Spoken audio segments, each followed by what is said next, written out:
because I'm not paying attention to the microphone. So it's down here. You're doing this. Yeah, next thing you know, I'm waving it around like it's a wand. Yeah. And you're watching just.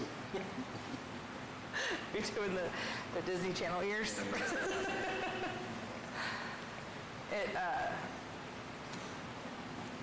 Mics are stupid. I hate mics. So, Maquetta is first, right? Yes. Try that. I just sent a new link, Jennifer. In the text group? Yep. Perfect. So I'm gonna mic you. So you're using this mic is for the live stream. You're still using the mic on the stand. Okay. You have to do that each time. For everybody. Oh Well, man, we we only have a have- whole box. Huh? I had a whole box of those. Are these? Yeah, I wish I would have known. We only have one receiver that's working. The mics, I have several. So what's gonna happen is I'm gonna mic you. Okay. And then I'm gonna have another receiver on Isaiah. And when you get You can put it done, on the pants thing. when you get done, I'm gonna just unscrew it Okay. and give the thing to Okay. the wire to Am I on right now? you are. But Okay. the light the link's not off. Hi, how are you? Hey. Hey. How you doing? I got you something. Me? Yes. I know.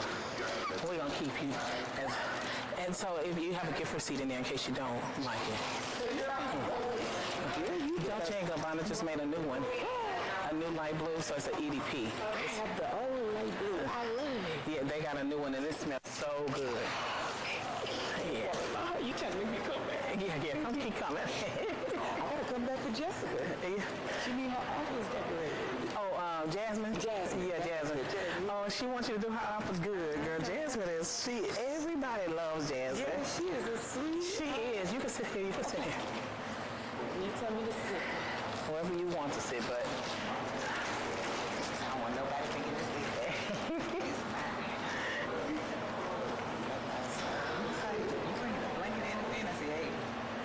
Yeah, I know, right? I know.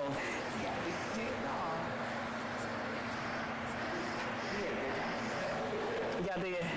Yeah, it was fun. This restaurant today called Texas Seafood and Steak in West Orange. It was good? Oh, okay. No, mama pop. Good, how you doing, Jen? I still doing all the speakers because they're from one day. Okay. And then just as each person's done, the next person. I've got extra event timelines. I've got one up there. Okay. I've got one, and then I'll give you one. Okay, yeah, I need one. Test your mic. Test. Testing. Testing. Testing. You hearing her now? Okay, testing. And then once she has the hand mic, it increases the volume so you hear it better too. Okay. That's good. She was like, I can't hear her. Oh, man. And then I think that Chris, the State of the Trills, coming to do the ushering. So she's going to have a good programs and that was out to be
commemorate the life of Congressman John Lewis. Okay, we're here to talk about Good Trouble. We're really grateful for the organizers, and if you've been a part of that team working with Southeast Texas Impact Initiative organizing, will you please stand so we can recognize you? We thank you all, waving. Thank you all for the work. So this has truly been a collaborative effort across this region, and we have had great participation. We have a satellite session in Orange, and so we're going to say hi to everybody. Say, hey, Orange. Yes. We have a satellite session in Beaumont, Texas. Everybody says, hey, Beaumont. All right, so we're excited about celebrating Congressman Lewis's life. We're going to hear a lot about what he is remembered for, but he is remembered for knowing, for really advocating for us to get into trouble that makes things happen for our neighbors, our communities. And so we're going to talk a lot about advocacy, a lot about what we can do, our civic responsibility, and how we can make a difference where we. That's what his life was all about. It was all about the fact that your everyday person was the person that you needed to advocate for change. And that's us and all of those that are joining us across the region. So welcome today. Without any further ado, I am from our first speaker, Isaiah Pickens. Come on, let's give it up for Isaiah.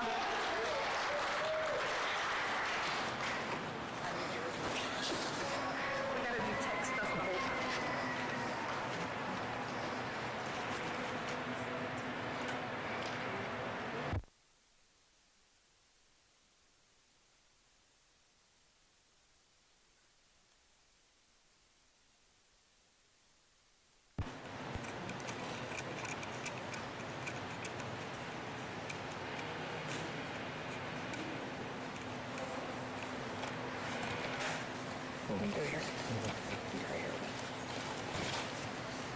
Check, check.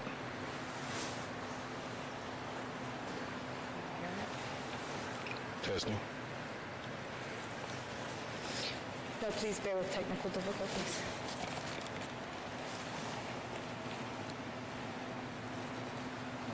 I feel like I'm gonna break it. Check, check, check. All right. There we go.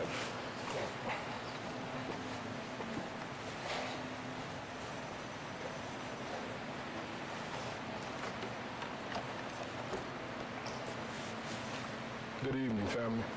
Good evening. We're gonna try that again. Good evening, family. It is an honor to be standing here before you once again at an event that is rooted in purpose, conviction, and legacy. The legacy of the late, great John Lewis. A man who taught us that democracy is not a spectator sport. It's a call. It's a responsibility. And sometimes, it's a fight. Last year when I stood on this stage, I spoke about the power of good trouble.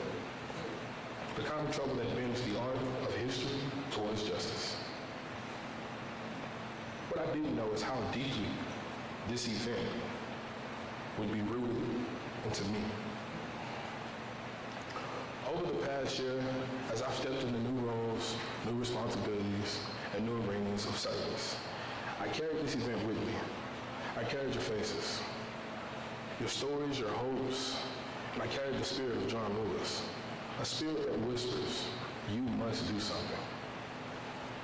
Tonight I want to talk to you about that something and what it looks like. The legacy we stand on. John Lewis was only 23 when he spoke on the March at the March on Washington. 23, he was young. But he was clear, he was determined, and he was unafraid.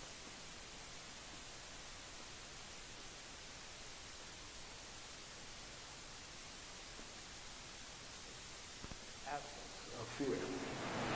But a decision that something else is more important. He taught us that voting is not just a right, but it is a tool. It's a tool to build schools, to protect communities, to shape policy, and to honor those who came before us. He taught us that democracy requires participation, not just observation. Tonight we honor the legacy, not with ceremony, but with action. We gather here because civic engagement is not an option, not for us anyway, not for the children that are growing up in these times, not for our communities. We gather because the decisions made in rooms that we cannot see still shape our communities. We gather because silence has never protected us. We gather because John Lewis believed that ordinary people, when united in purpose, could do extraordinary things. Civic engagement is not just voting. It's learning. It's speaking. It's organizing. It's showing up when it is inconvenient.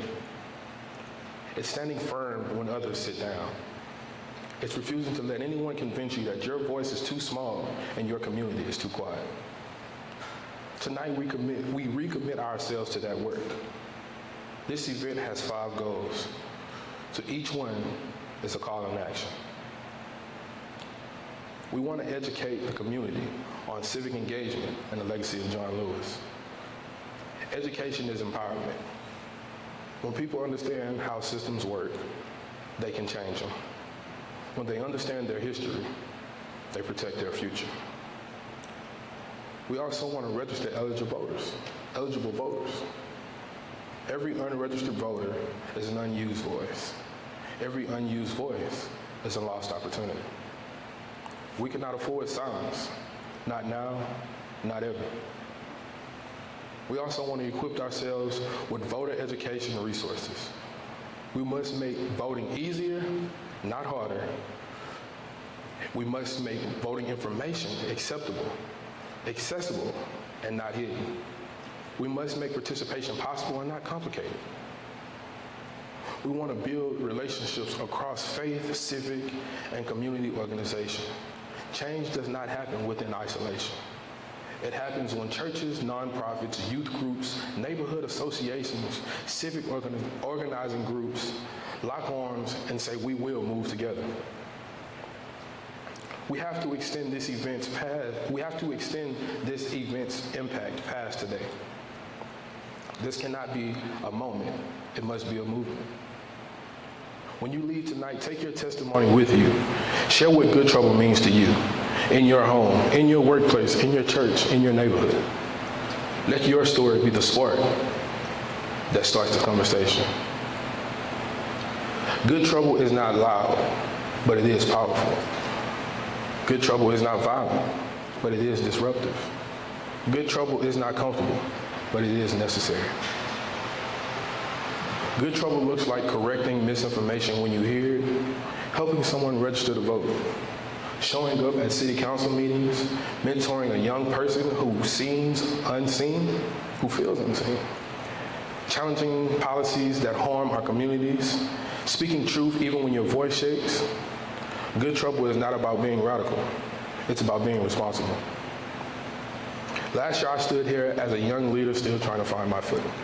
This year, I stand to you, in front of you, as your Gulf Coast Regional Director of the Texas Young Democrats, as well as many other decisions that I've stepped into within the past year.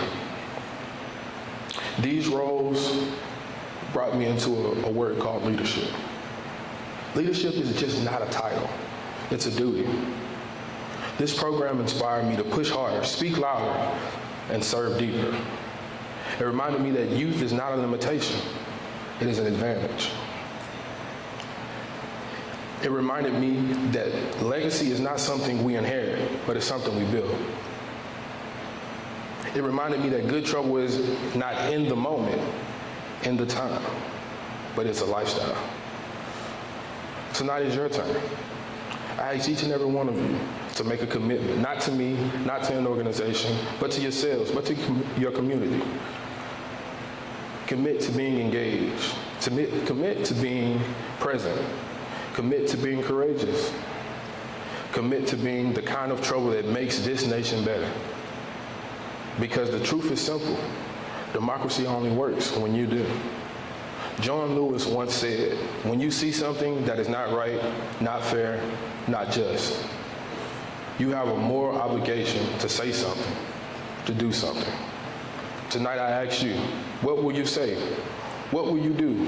What will you change? What good trouble will you get into? Because the future is not waiting. The moment is now. And the responsibility is ours. Let us honor John Lewis, not with applause, but with action. Not with memory, but with movement. Not with ceremony, but with courage.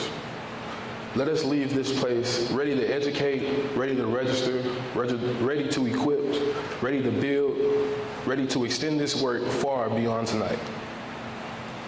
Let us leave ready to make good trouble, necessary trouble, the kind of trouble that transforms communities, strengthens democracy.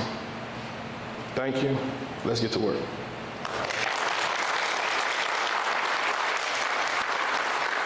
I also have the honor of introducing a great friend, someone I met not too long ago, but a great man, the Port Arthur Port Commissioner, Mr. Fred Owens himself.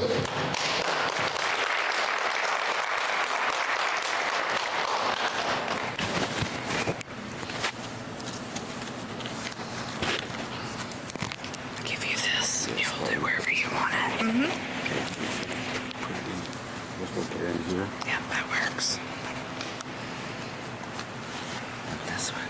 So this one's just for the video. Okay. So make sure you project through that other one really well. Okay. Okay. All right. Thank you.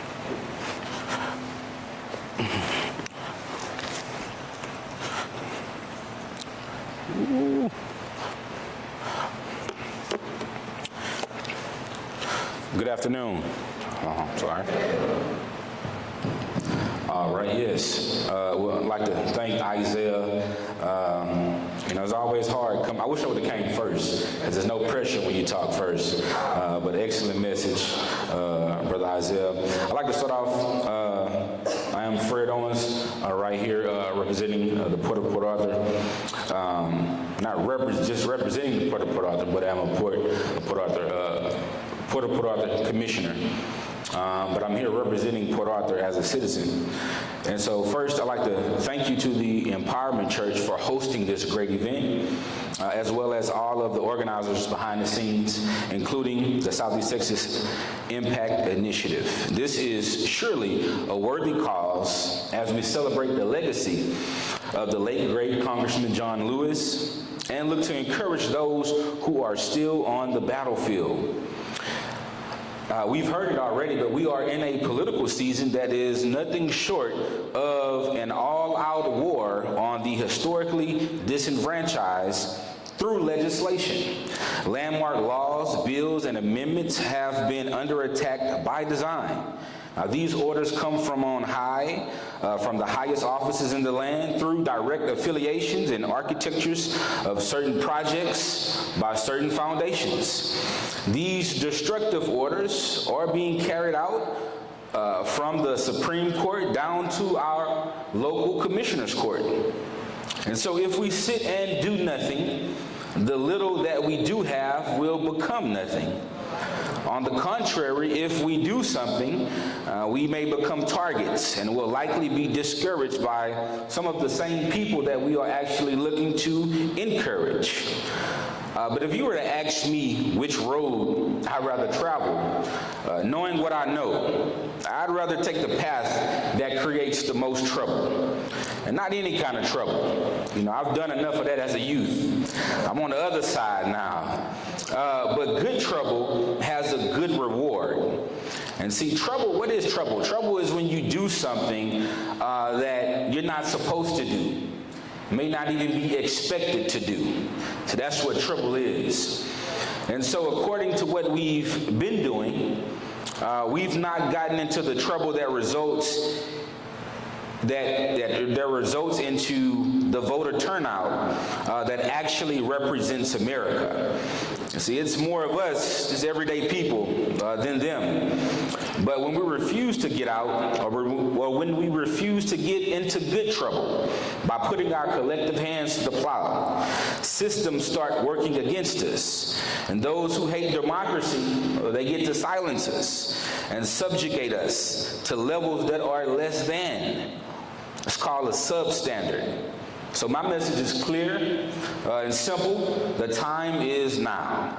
It's time to make sure that everyone understands what's at stake for our upcoming midterm elections. If we do not have our minds made up, then others will make it up for you.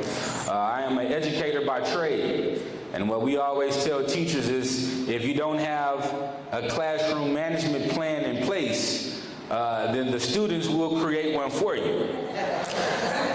And so if we don't have our minds made up to go out and educate, to go out and register to vote, we may be watching our last opportunity to legally do so. And I'm okay with fighting and not winning. You know, there's only a few boxers have just a complete undefeated record. But I'm not okay with just letting people stand over me and just beat on me. Hello? I'm willing to get into good trouble trying to win and trying to make a difference. And I hope that you are persuaded to do the same and to influence who you can influence, because what it really is just you doing what you can do. To get in a fight with us. That's, to me, that's what good trouble is, and I think that's how I can best honor the legacy of Congressman John Lewis. So I thank you for your time. Thank you for your attention. God bless you and your loved ones.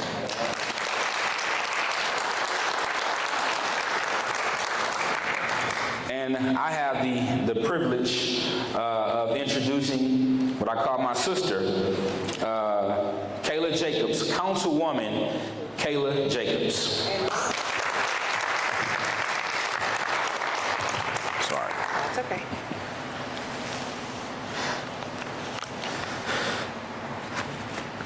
Thank you. Get it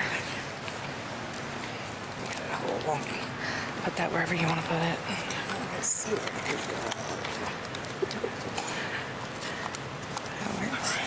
I'll tell you like I told him, this one is only for the video. This one is for the voice. So make sure you project. Right, thank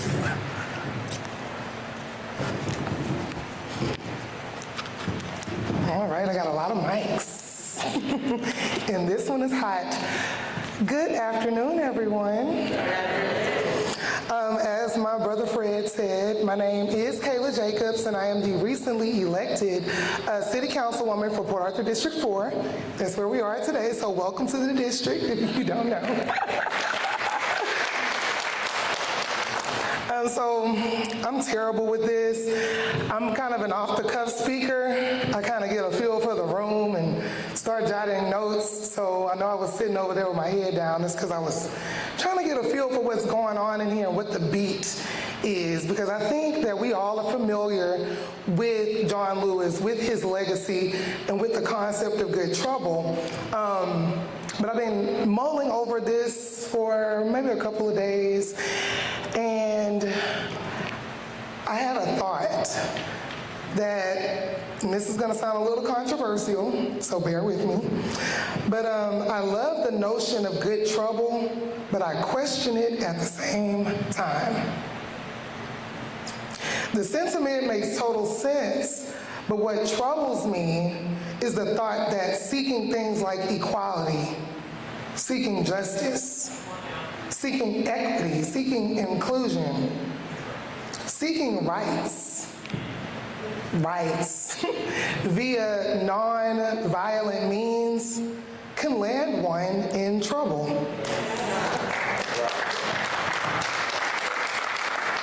But though it troubles me, I think we all understand that it is part of the process in this nation. It is a mantle that many of us have inherited and that some of us have willfully and nobly picked up. So I believe that we have to honor John Lewis and his legacy through our continuous, relentless pursuit of laws, processes, and the creation of environments which actually serve the people of our communities. We sit here today in Port Arthur. Port Arthur has evolved so much. I'm a student of history in Port Arthur, so I'm very knowledgeable of the fact that where we stand and sit right here today was once unincorporated land in Port Arthur. And probably in the 1950s, 1960s is when it was annexed, along with some of the other properties that are adjacent to here. And with that, the racial demographics and makeup of this city has changed. The economic demographics of this city and this area have changed. And the same can be said about cities all across Southeast Texas. When you look at what brought people here, initially versus what may bring people here today, it's very similar, but you find, again, different demographics of people who are gravitating towards this community. But one thing still stands. We need a community and an environment which serves us, which is conducive to us, one, being able to maintain our rights, let alone gain more rights, but maintain our rights, environments that serve us, and communities that feel well supported by not just the local government, but a community that feels supported by the community itself. So how do we do this? How do we access this? Continuous engagement, rhythm of life engagement. There is a movie, and of course I'm gonna forget the name of it. It's about the same people that make Fireproof and Courageous and War Room. What's the last movie? Mama, you remember the name of it? But in this movie, it'll come to me.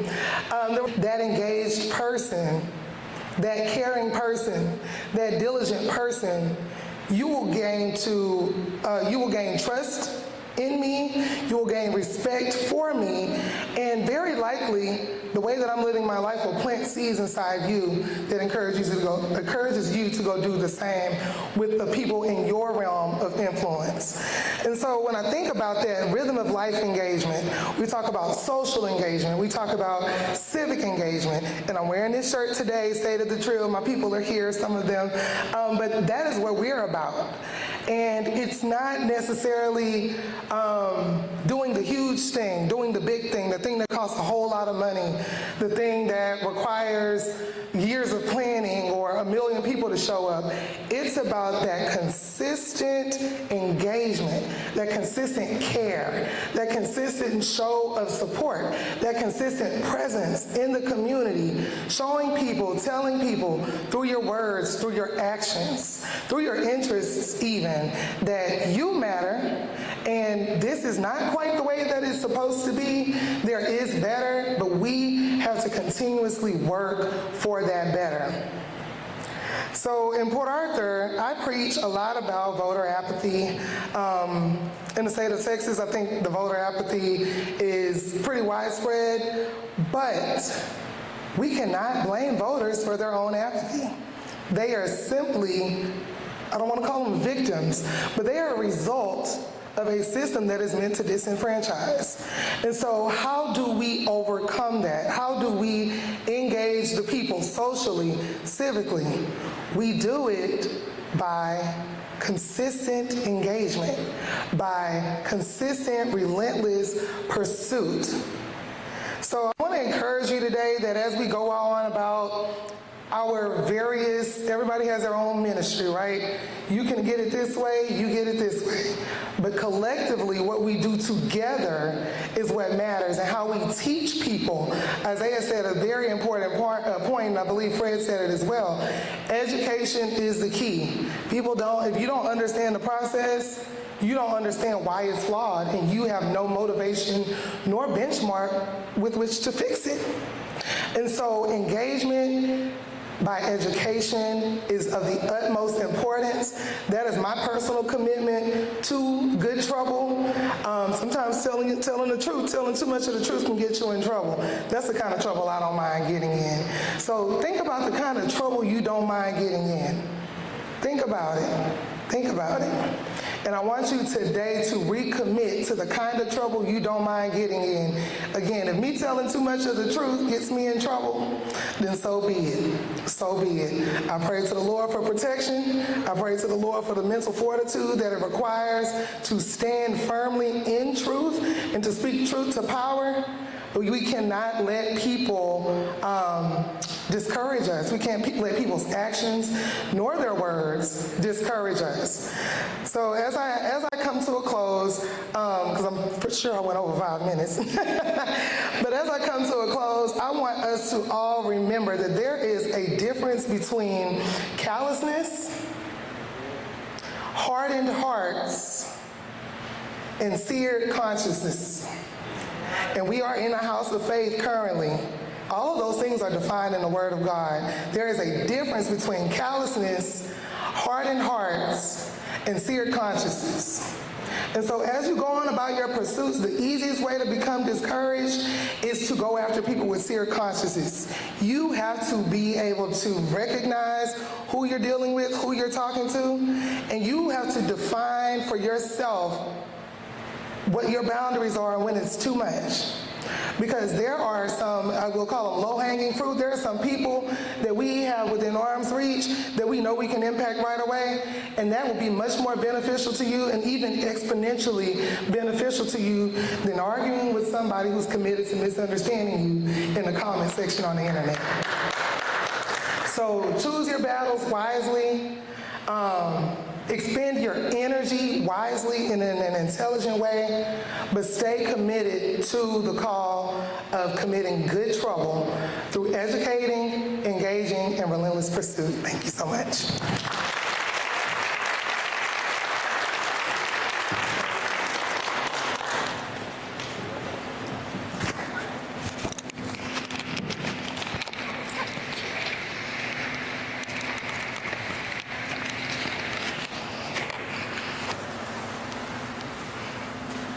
We were attacked by members of the Klan, and we were beaten. I say to you this afternoon that I would rather down the highways with Alabama than make a butchery of my country.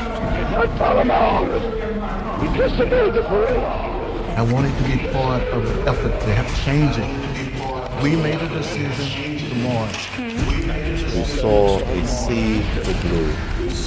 Alabama State Troopers. We do not want our freedom gradually, but we want to be free now.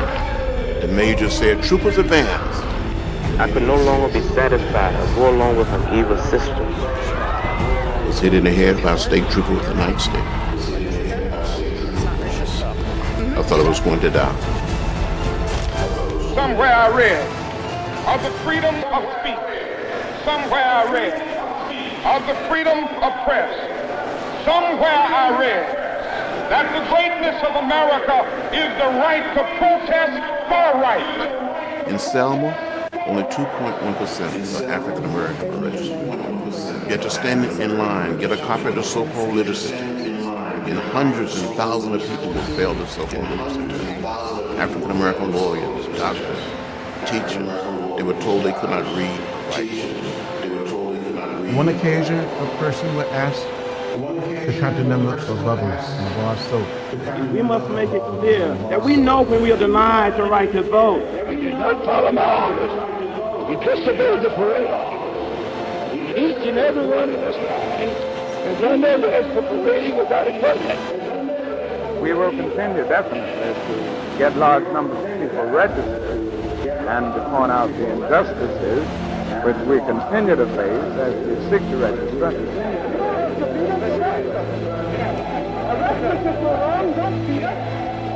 There was so much hope, so much optimism after the march on Washington. We were able to bring more than 250,000 people, and we all had to prepare a speech. I was very young, 23 years old. It's a pleasure to present to this. When A. Philip Randolph said, "I now present to you young John Lewis." Brother John Lewis. I looked to my right. I saw hundreds and hundreds of young people who had been involved during the early days. looked straight ahead, I saw this sea of humanity. And then I said to myself, well, this is it. And I looked straight ahead again. And something said to me, go for it. We march today for jobs and freedom. But we have nothing to be proud of. But hundreds and thousands of our brothers are not here. But they're receiving starvation wages or no wages at all. Those who have said be patient and wait, we must say that we cannot be patient. We do not want our freedom gradually, but we want to be free now. The time will come when we will not confine our marching to Washington. We will march through the South, through the streets of Jackson, through the streets of Danville, through the streets of Cambridge, through the streets of Birmingham.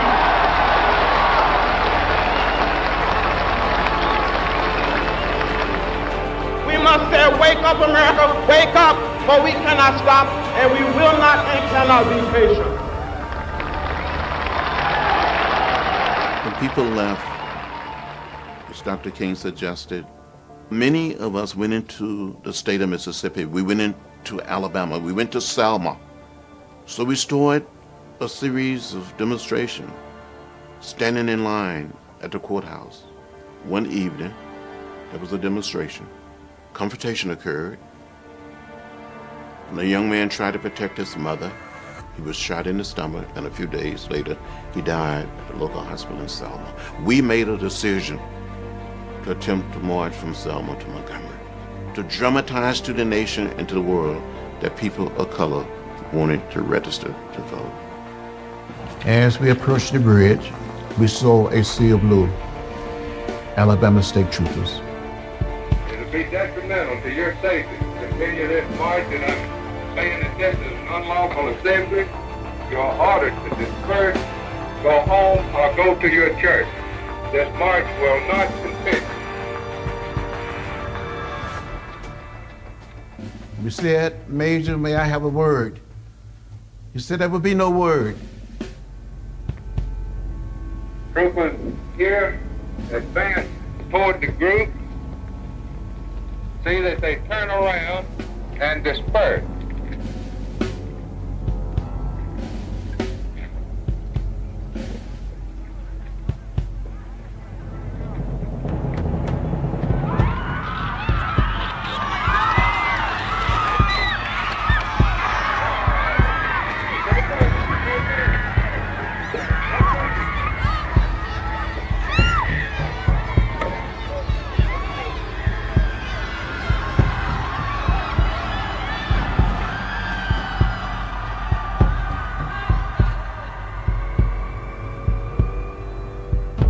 Hit in the head by a state trooper with a nightstick.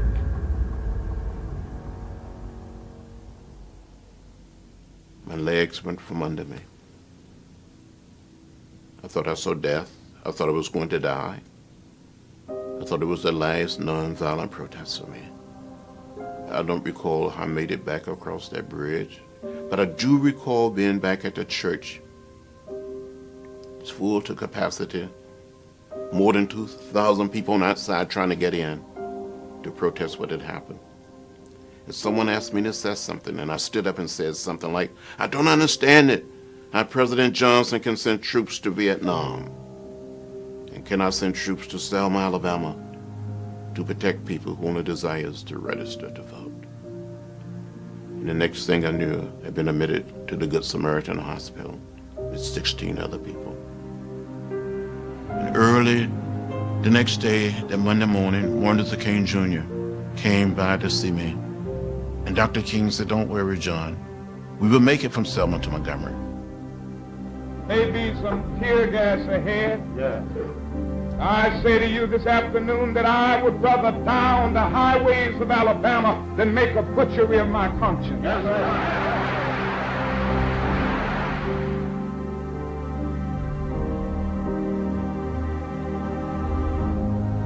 I was hopeful. I was optimistic. I never lost a sense of hope. even being in pain, being in jail. You have to have hope. You lose that sense of hope, that sense of optimism. It's like giving up. President Johnson spoke to a joint session of the Congress, spoke to the nation, and made one of the most meaningful speeches any American president had made in modern time. Their cause must be our cause too. Because it's not just NATO's, but really it's all of us who must overcome the crippling legacy of bigotry and injustice. And we shall overcome. I was sitting in a room with Martin Luther King Jr. and others. I looked at him. Tears came down his face. And I think we all cried a little. When you see something that is not right, not fair, you have a moral obligation to say something, to do something. Continue to be brave and bold and courageous. Continue to stand up, speak up, and speak out. All of us must begin where we are to build bridges of compassion. For too long, we have been divided.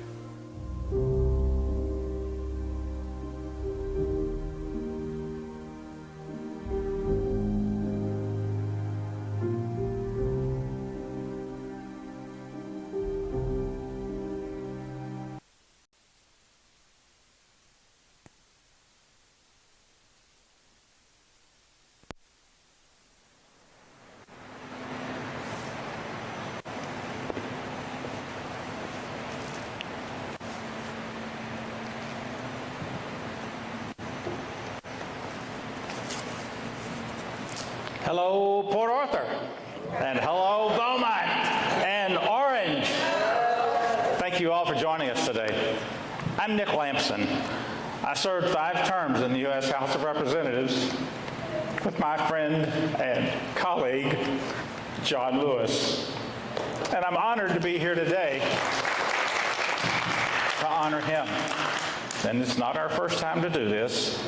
And I want to thank Jennifer Clark and Adriana Smoke for the work that they've done in organizing Southeast Texas Impact to do these things. And I want to remind you, this is not a partisan event. We're not about Democrats or Republicans or independents or anything in between. We're about democracy. And democracy is a participatory activity.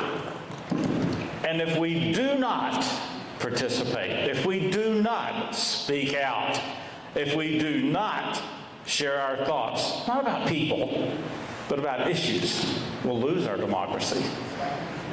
We can't have that. Too many people have labored, fought, and died along the way to give us the rights that we have enjoyed.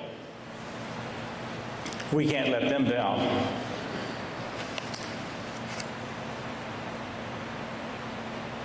We all have heroes. I have mine. One of them was my sister. Mary Jo she contracted polio when she was 12 years old. My parents were told that she would not live past 15.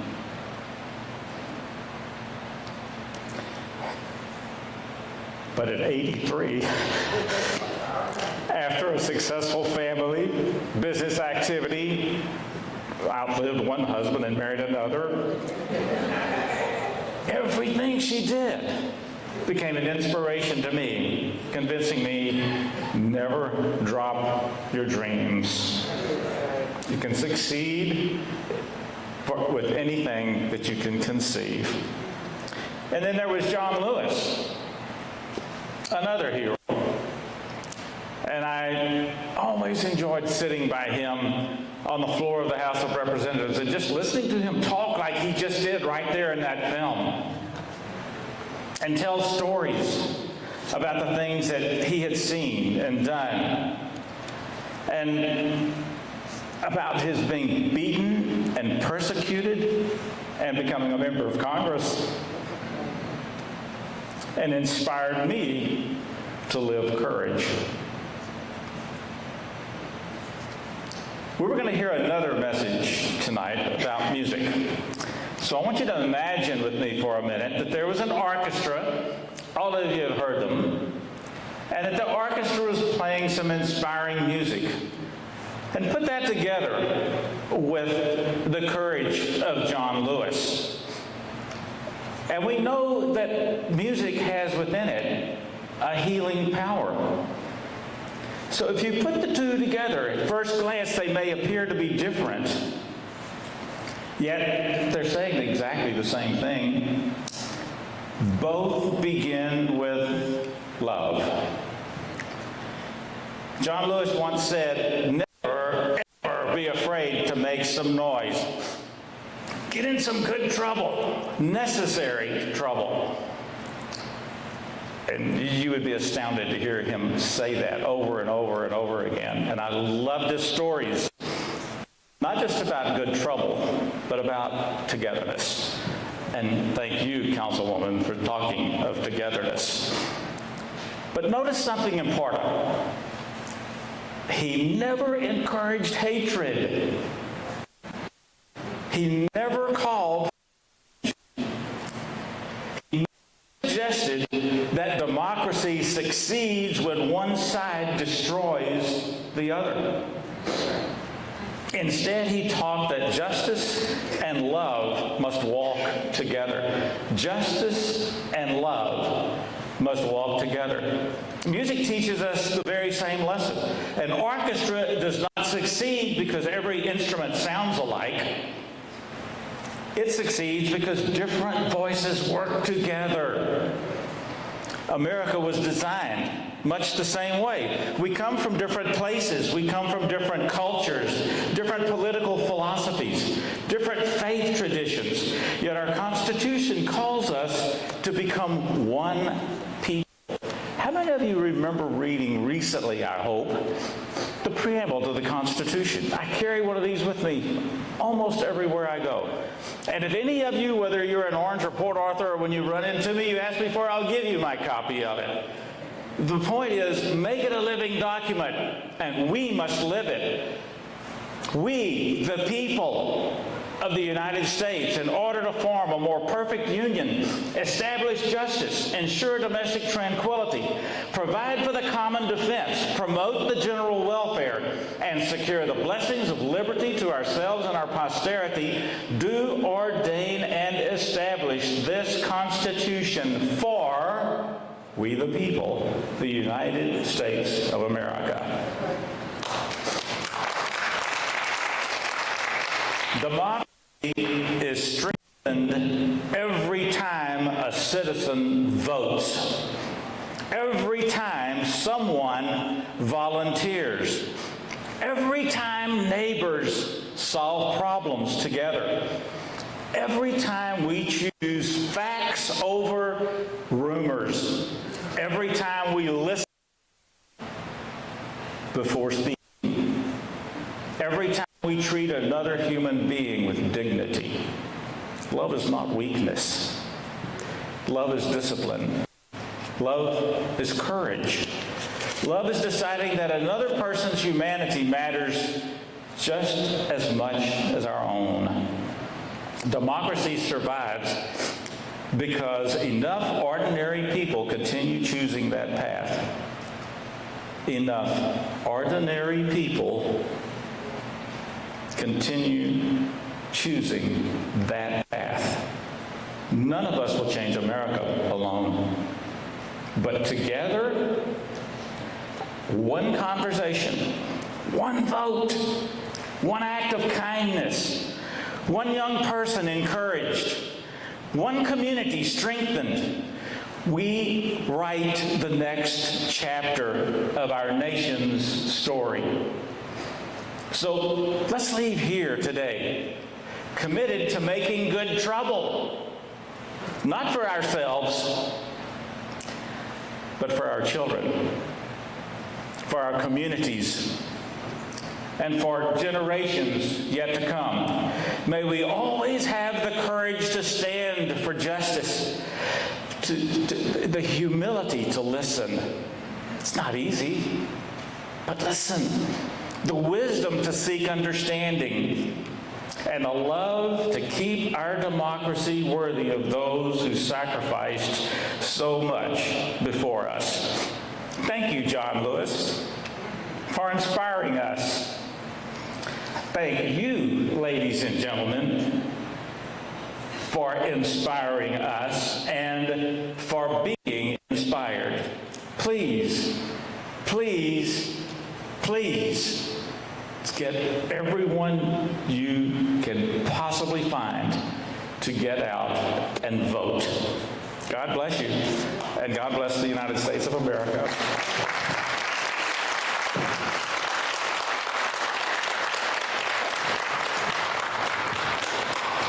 Sit down.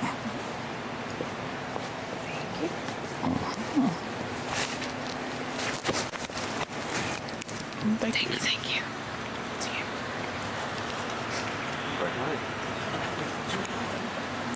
I'm gonna give you this. However you want it. Wherever I got it. I'll put this in my pocket here. Push it up. Remember to project, but use your mic as well. Okay. All right. Good afternoon. Man, I have to follow some great speakers today. My name is Frederick Nickens, and I serve as the chair of the Texas Coalition of Black Democrats and the Black Caucus committee man for the State Democratic Executive Committee. First, let me thank all the organizers. So if you've never organized anything, it takes a lot of work to organize something, especially not in one place, but in multiple places at the same time. This is an undertaking, and wow, that's all I can say, wow. So give them a round of applause. So I am supposed to be your keynote speaker. Man, that is a big task. I have to follow the councilwoman and the commissioner and Isaiah the Young and the former U.S. representative, right? I have to follow these people that you know. And then this guy comes in here that you don't know from beans is gonna tell you something. So let me tell you who I am. First, I'm privileged to have my lovely wife with me today. We traveled from the Dallas area to come down here. And thank you for all the hospitality that was bestowed on of us since we've been here. Thank you so much. We love this little area that you have here. Wow. We're gonna come back. You're gonna hear some jokes from me. You're gonna hear some movie references because I'm a movie and TV guy. But I'm supposed to tell you some wisdom. Ugh. Here's a disclaimer. I'm just merely a humble servant of the Lord. I'm this kid from Brooklyn, the Coney Island section of Brooklyn. And every day I would look out my window, and my window faced the Atlantic Ocean. And I always told myself that there was more out there for me than what was in front of me. I dared to dream. So I am an educator by trade too. And that's why when you said what you said, I could recite that because I say it all the time. If I said, and I'm gonna challenge you all, don't feel ashamed if you don't know the answer to when I ask a question here, okay? If I said July 4th, 1826, does that mean anything to anybody in here? I'm a former teacher, so I have great wait time. 50 years after the Declaration of Independence. That is the day that Thomas Jefferson and John Adams died. They died on the same day. Jefferson has this famous quote, the Declaration still lives, not knowing that John Adams was dying in Boston. But most 8th graders in this country can answer that. If I tell you July 17th, 2020, what does that mean to you? Come on, I'm listening. July 17th, 2020. It's the day that John Lewis went to home. And guess who else went home that day? Reverend C.T. Vivian went home that same day. I guarantee you, no 8th graders in America know the answer to that question. It's not meant to shame you. It's meant to show you that we have a lot of work to do in the education department. Because July 4th, 1826 and July 17th, 2020 should be equally important, because each one of those gentlemen did great things for this nation.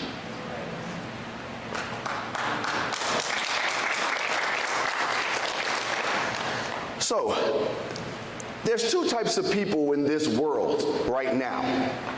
Those of us in this room, and I'm sure, who all have hope and faith.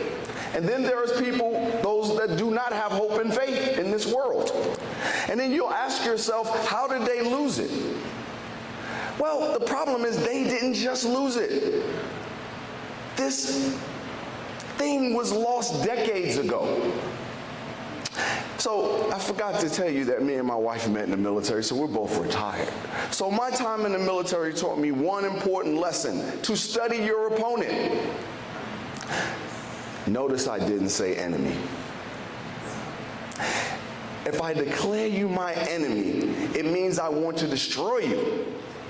But an opponent is someone I must defeat while recognizing that they still have a place in our democracy. Opponents challenge us. They force us to sharpen our ideas and strengthen our convictions. Enemies often bring out our worst. Opponents can bring out our best. That is a distinction we should never, ever, ever forget. Brother John Lewis understood that. He never believed in winning at all costs, at any cost. He believed in making meaningful, lasting progress. He was building something bigger than himself. General Colin Powell best said this. He said, it's the job of every leader to create new leaders. And if you're not, what are you doing? Now, let's talk about something that I believe we saw in the video and kind of sums up what everyone was talking about: legacy. Because that's why we're here. We're here for the legacy of John Lewis, the legacy.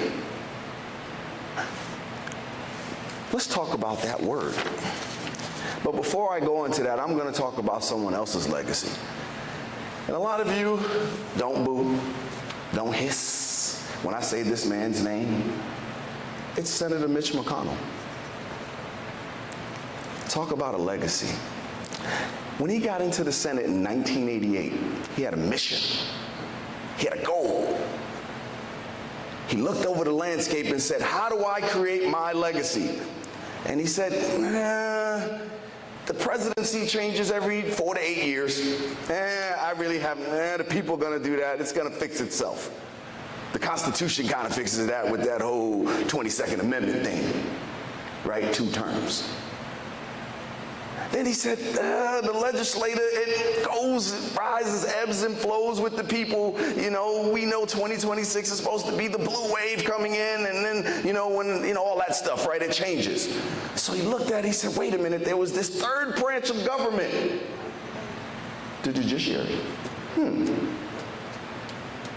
Those people have lifetime appointments. If I want to make lasting change and legacy, I'm going to affect the one that can't be removed. What did he do? He changed the judiciary for the next 50 years. See, lasting change requires long-term thinking. We must ask ourselves, how did many of our hard-fought gains of the civil rights, we forgot our neighbors and communities that were still struggling? Shame on us.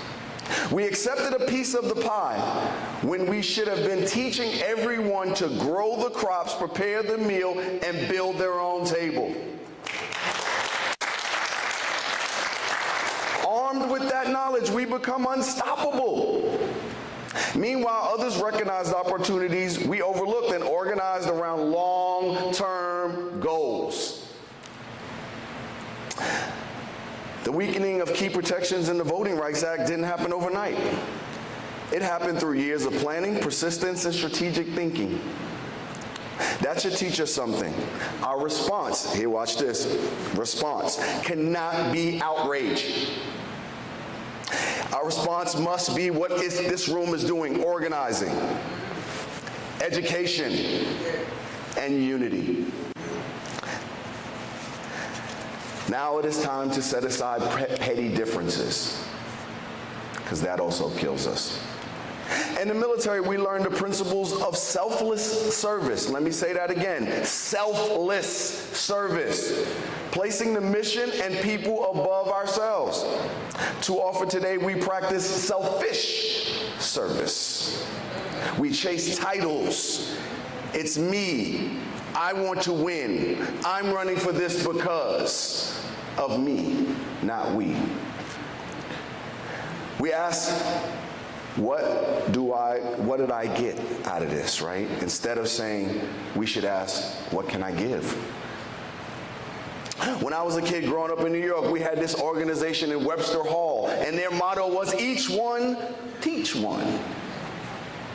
Education has always been one of our greatest tools. The father of education in America was a guy named Horace Mann. When we educate ourselves and one another, we empower our communities and honor the legacy of leaders like John Lewis. That is how we get into good trouble. Not the kind of trouble that tears people apart, but the kind of trouble that builds bridges, tears down walls, opens doors, and creates opportunities for the next generation. Our children deserve better. They deserve an opportunity. They deserve the possibility. They deserve to inherit something better than fear and division. I'm not asking you to love everyone. That's not real. But what I am asking you is to stand together for a cause of freedom, justice, and an opportunity for future generations. People often ask me why I do what I do, and I have a simple answer. Why do I serve? Why do I vote? I do it for my kids and my grandkids. I don't do it for myself. That is my definition of selfless service. Now you must define it for yourself. John Lewis said something that was in one of his speeches I was going through, and he said something, and I thought it was really interesting. And then I said, oh, wow. He said about loss. He was talking about loss. And then I found this other quote that said, what are you willing to lose so someone else can win? Think about that. That's the ultimate act of selfless service. What are you willing to lose so someone else can win? That's something you have to ask yourself, because that's a deep question, right? That's one of those ones that make you go, wow. And John Lewis on that bridge, he had options, he had choices, right? At the base of the bridge, he said, whoa, they're over there, and it's not gonna be good. He got to the crest of the bridge, and he said, whoa, I see them there. This is not going to be good. What was he willing to give up so we could win? He was willing to give up his life. Literally.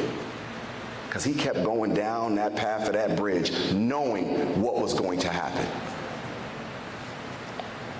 So how dare we? And I'm not telling you to give your life up for somebody. That's not what I'm saying. But how dare we not sacrifice at least half that amount for her? For the young lady sitting in the front row.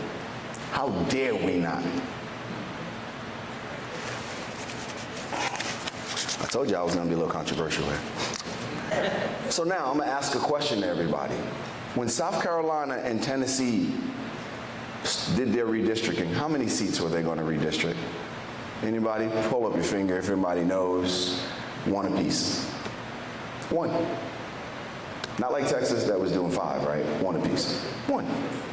So you go, 1? Why is 1 so significant? 1.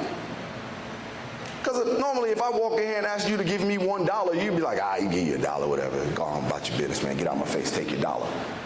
1 seat each. Why is that important? because successful political movements don't think only about the next election.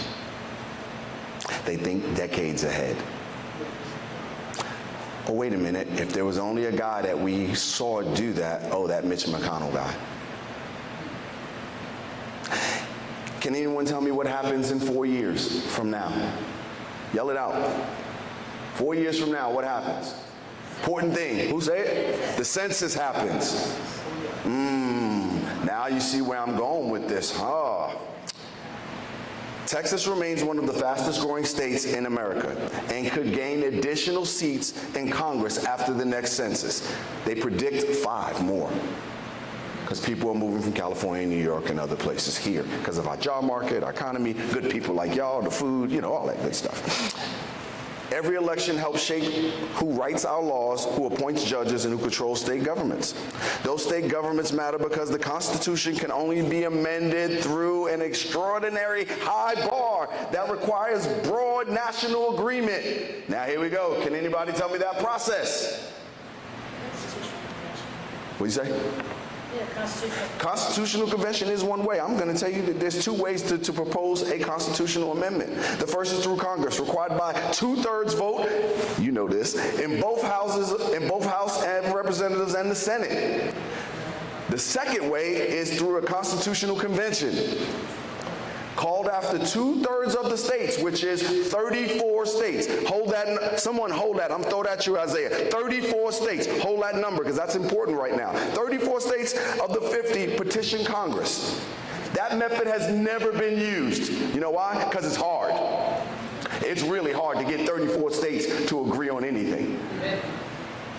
Today, the GOP controls 28 state legislatures. What number did I tell you, Isaiah? 34. I'm a history teacher, but I know that's 6 away. Democrats own 18 and 4 are kind of mixed up.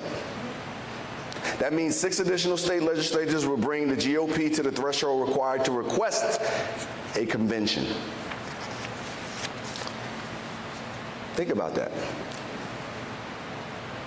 34, they can request the convention. And we all know the hot topics of the day. Think about them in your mind. Think about what happens if they become amendments to the Constitution. Let that soak in. If an amendment is proposed, it still must be ratified by 3/4 of the states, which is 38 states.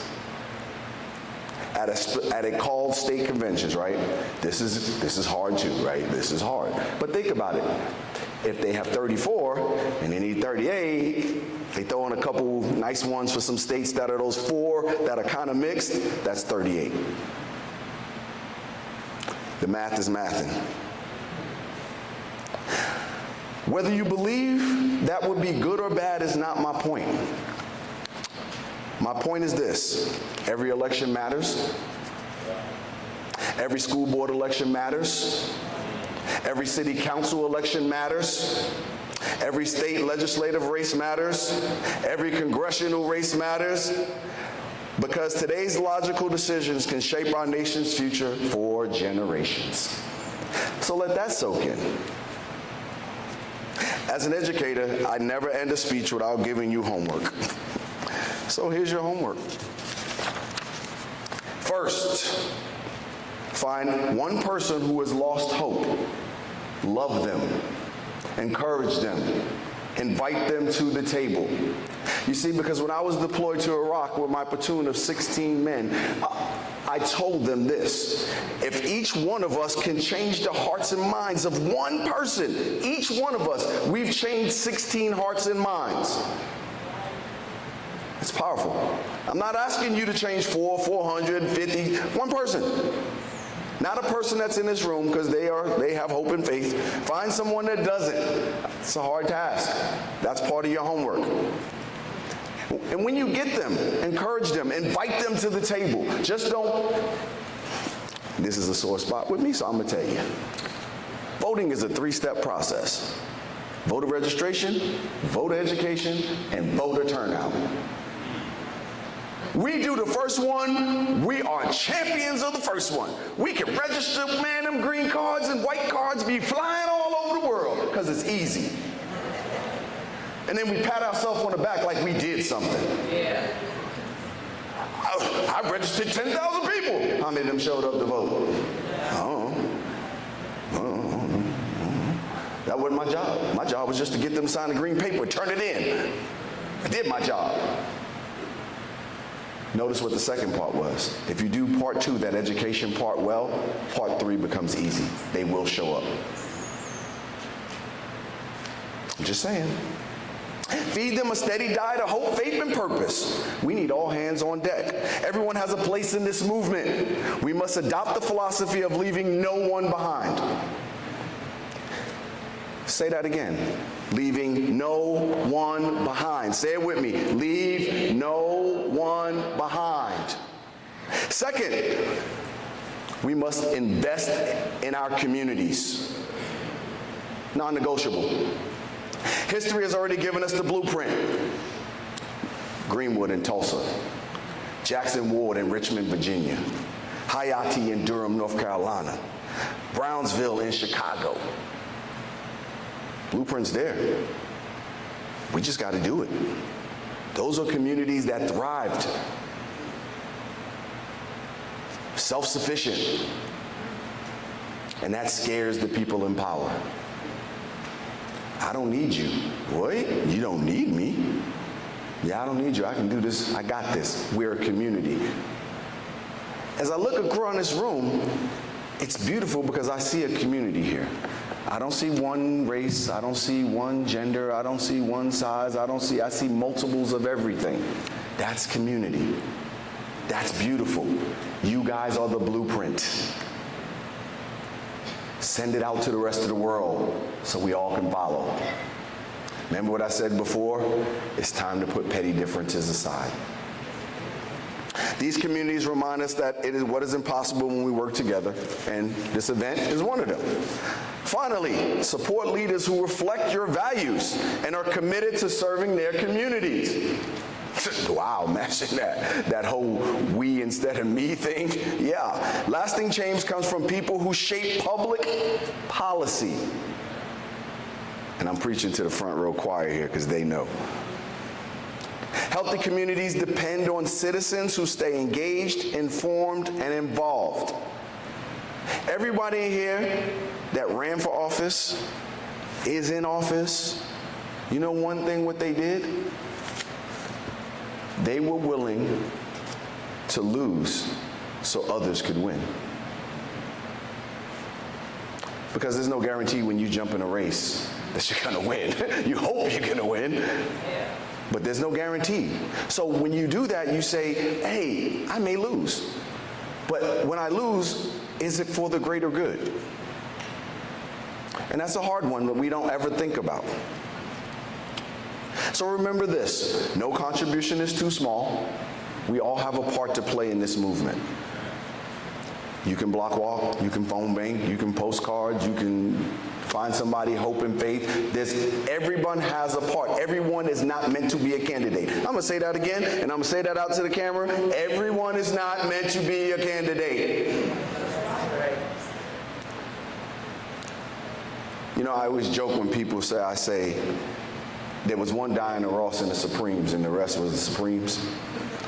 But the Supremes were equally as important in that group.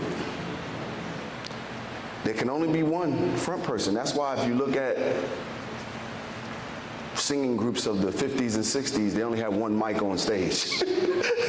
Now you go to a concert, everybody got a mic on stage. One mic, why? One front person. Everyone else was support staff, but they were equally important. Yeah. No act of service is insignificant. We are the village. We are the cavalry. Cavalry's not coming. We are the cavalry. So I'm going to leave you with some questions that you need to ask yourself. What is your selfless service? What is your good trouble? How will you be remembered?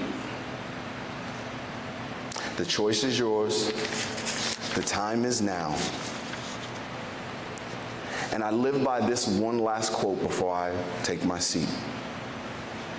We were all put on this earth to help other people. And if we are not going to help them, it is our job not to hurt them. Thank you. God bless you all, and stay safe.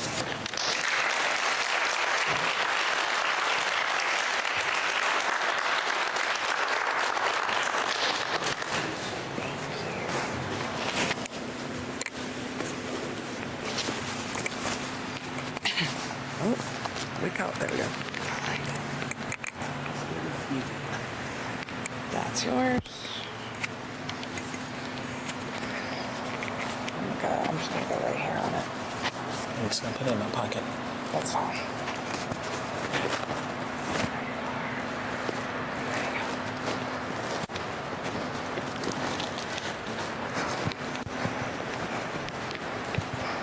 Come on, let's give him a hand.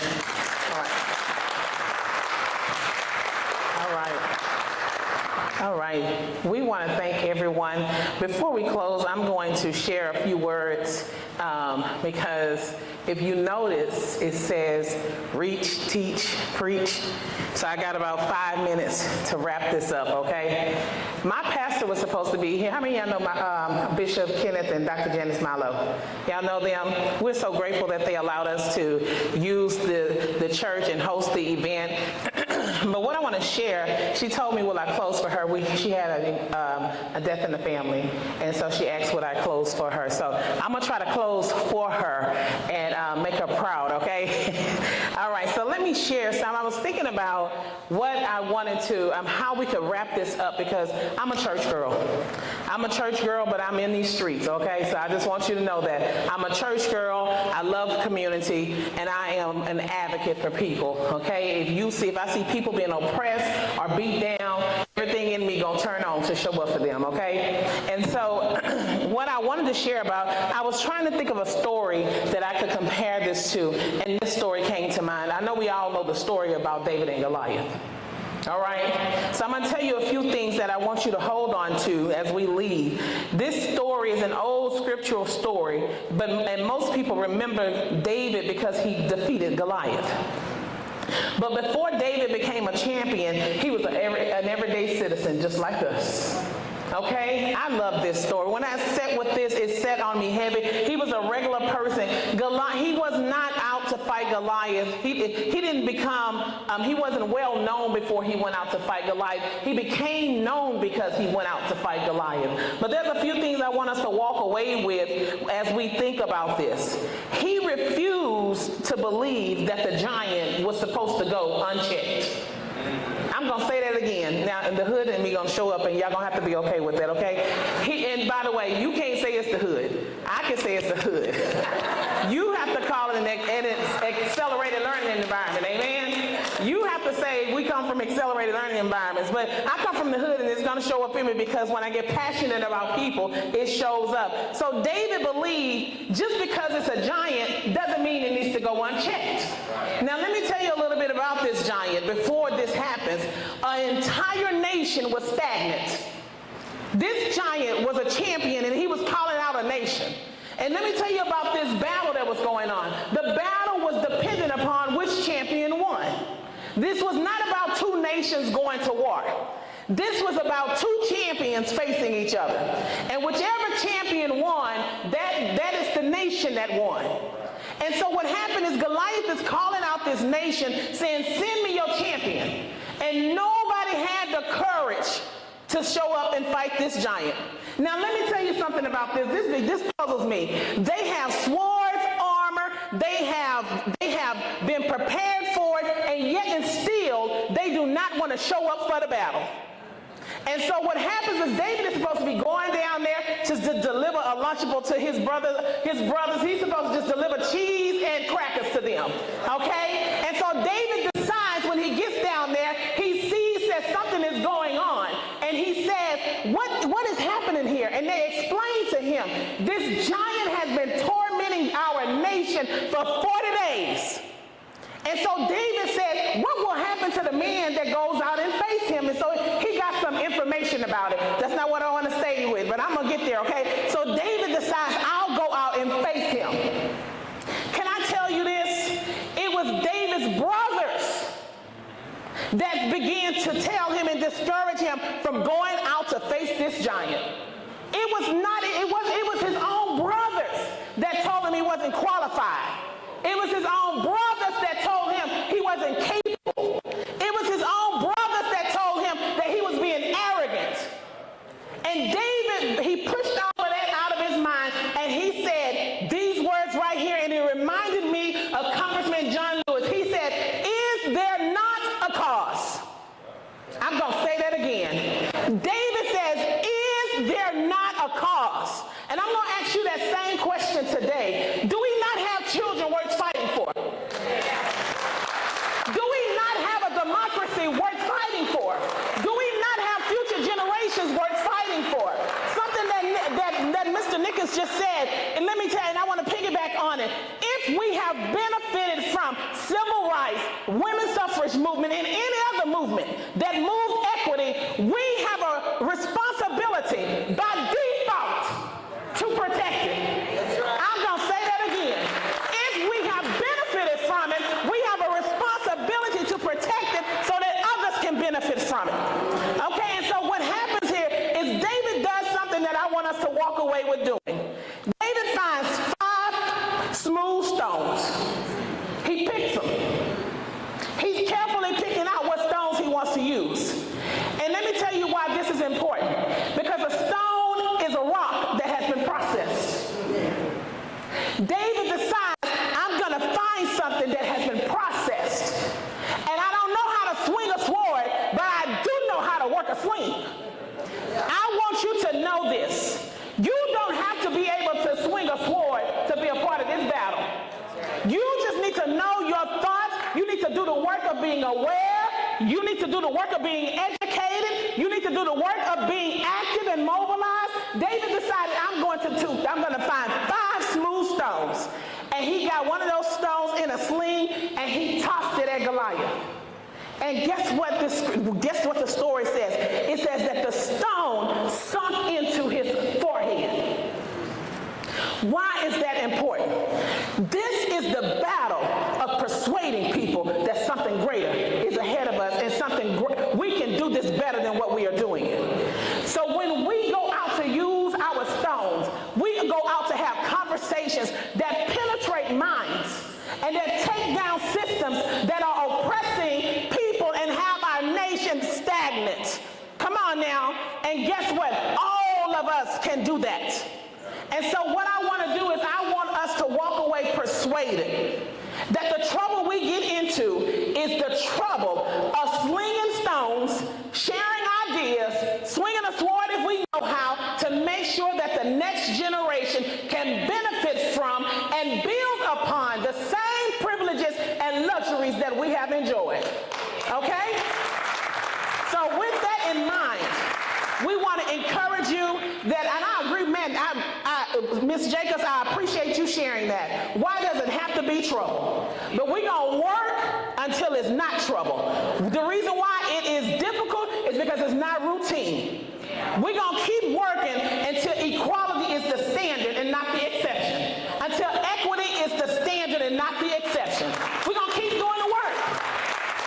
And we're going to do like David did. We're going to show up even if nobody else is moving. We're going to show up and become the hope that others see. David became hope for his nation, and we can become hope for our communities and our nation as well. Don't underestimate Southeast Texas. From this very place, we can cause change to happen, all right?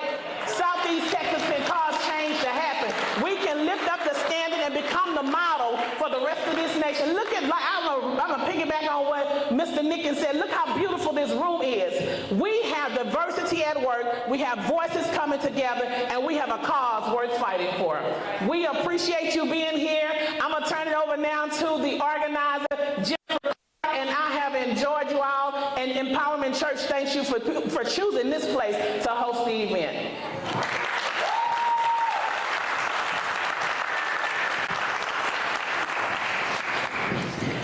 I don't really have a whole lot to say. This is an amazing